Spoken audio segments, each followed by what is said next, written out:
की नींद, शांति की नींद सोएंगे, अच्छा से जीवन जिएंगे। और घर में यदि गड़बड़ी है तो आप एयर कंडीशन मकान में, इसी कमरे में डल्लप करके गद्दे पर सोकर भी आप सुख से नहीं सो पाएंगे, करवटें बदलते रहेंगे। क्यों? क्योंकि स्वभाव गड़बड़ है, आपस में प्रेम नहीं है। और प्रेम के लिए क्या चाहिए? सहनशीलता चाहिए।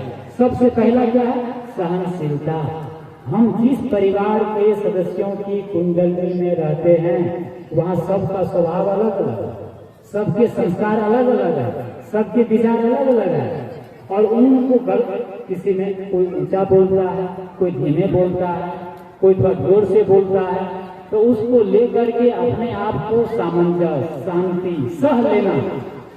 सहने, धर्म क्या है?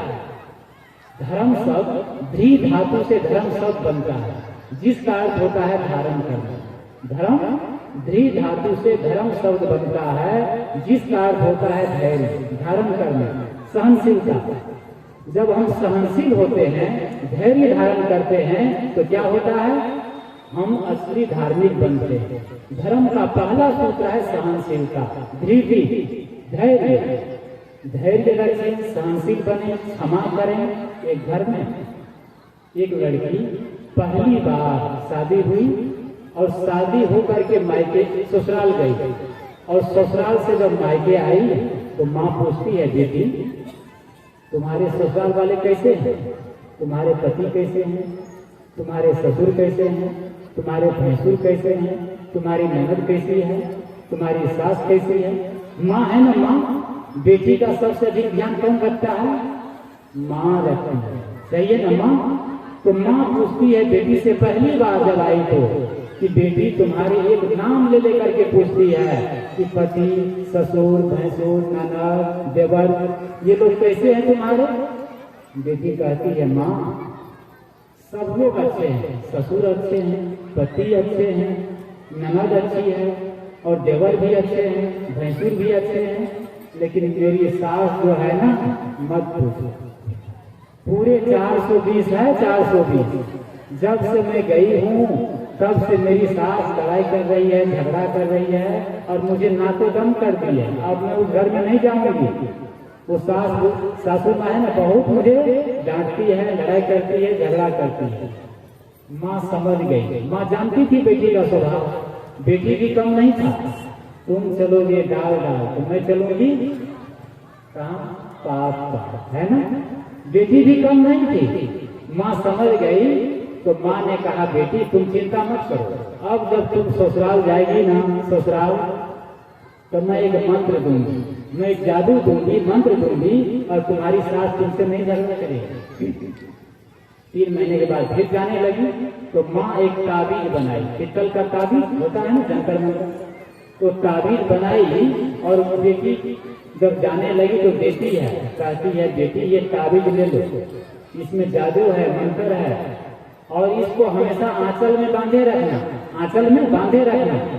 और तुम्हारी सास जब जब कटु कहे, झगड़ा करे, गाली दे, कुछ बोले, फट से खोलना और दांत में दबा लेना, मुख में दांत में दबा लेना, और बोलना नहीं, है ना, बोलना नहीं।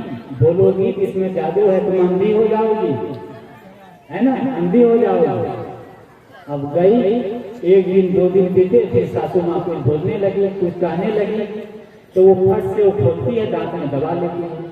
और मन में तो होता है कि जवाब दूं, सासू को जवाब दूं, कुछ हम उत्तर दें, लेकिन अब भय है, डर है कि बोलेंगे तो अंधी हो जाएंगे, अंधा होना कौन चाहेगा। अब ऐसे करते करते सप्ताह बीता, 15 दिन और महीने बीत गए।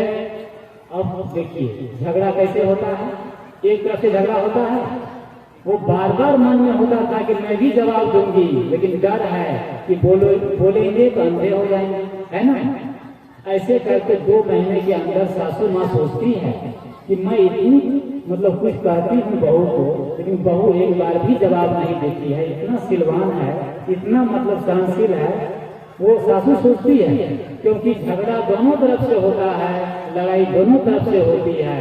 कबीर साहब आवत गाली एक है, उल्टत होए अनेक, कहीं कबीर न उलटिए तो रहे एक ही। यदि हम गाली को जवाब न दिया जाए तो एक का एक ही रहेगा। गणित की भाषा में एक और एक कितने होते? एक धन एक दो होते, सही है ना? लेकिन गाली की भाषा में, लड़ाई की भाषा में एक और एक 11 हो जाते हैं, सही है ना? तो वो सासू सोचती है कि ये कितना बढ़िया सहनशील है बहू, उसको पश्चाताप होता है बहू, और तब तक में दीपावली आ जाती है तो जाती है मार्केट, सोने का अंगूठी बनाती है, अच्छी साड़ी खरीदती है 10,000 की, और बहू को लाके देती है और बहू को गले से लगा लेती है कि बहू तुम मेरी बहू नहीं, तुम आज से मेरी बेटी हो। तुमको मैं 2 महीना से इतनी मतलब गाली दी, कुछ कही, लेकिन तुम जवाब नहीं दी। इतना बढ़िया उसको गले से लगा देती है, प्रेम करने लगती है और बढ़िया बढ़िया आभूषण और अच्छी अच्छी साड़ियां देने लगती है। अब जब 3 महीना के बाद वो जाती है माँ के पास मायके, तो माँ पूछती है बेटी आप बताओ तुम्हारी सासू माँ कैसी है? बेटी उछल के कहती है माँ मेरी सासू माँ तो तुमसे भी अच्छी है। तुम ये बताओ कि तुम उस ताबीज में कौन सा जादू, कौन सा मंत्र डाली थी? मेरी सास तो एकदम बदल गई, पूरा वो लक्ष्मी हो गई, वो तो मुझे बहुत प्रेम करती है, बेटी कहती है, गले से लगाती है। आप ये बताओ कि कौन सा जादू, कौन सा मंत्र उसमें डाली थी, है ना? बेटी मुस्कुराई और कहती है कि बेटी लाओ ताबीज में, जो ताबीज में दी थी ना उसको लाओ। देती है, उसको तोड़ती है, खोलती है, तो न तो उसमें कोई भभूत है, न कोई मंत्र है, न कोई जादू है, कुछ नहीं है, कुछ भी नहीं है। माँ ने कहा बेटी इसमें कोई जादू मंत्र नहीं था, कुछ भी नहीं था, तुम जवाब नहीं दी, ठीक है ना? उलट करके नहीं बोली सासू को, इसीलिए तुम्हारी सासू है ना बदल गई और वो तुमसे प्रेम करने लग गई। ये क्या है? एक मैसेज है। ये सास बहू की बात हो, पिता पुत्र की बात हो, भाई भाई की बात हो, पड़ोसी पड़ोसी की बात हो, गोतनी गोतनी की बात हो, एक आपस में धीरज, सहनशीलता, प्रेम, ठीक है ना? मतलब कोई कुछ कह दिया आप जवाब मत दीजिए, एक बात का सहनशील बनिए।